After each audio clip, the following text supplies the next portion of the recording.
जी हाँ नाज़रीन, वो दरख्त है महागनी ट्री। सिर्फ एक दरख्त की कीमत ही 20 लाख से 2 करोड़ तक। हमारे यहाँ किसान अपनी ज़मीनों पर ऐसे दरख्त लगाते हैं जो सिर्फ पालन या चंद हज़ार से ऊपर के बिकते नहीं हैं।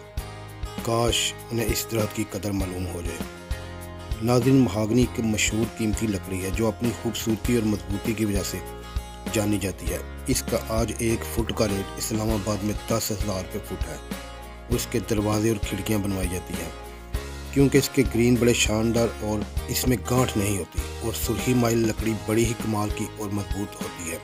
महागनी का नाम इसकी खूबसूरत सुरख भूरी लकड़ी की वजह से रखा गया है जो मुख्तलिफ किस्म के फर्नीचर और दीगर अशिया में इस्तेमाल होती है।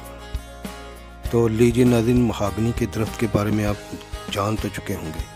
तो उम्मीद है कि आइंदा आप जब भी अपनी ज़मीनों पर कोई पौधा लगाने लगेंगे तो महागनी के दरख्त को तरजीह देंगे। तो इसके साथ ही मुझे इजाज़त दीजिएगा। अल्लाह हाफिज़।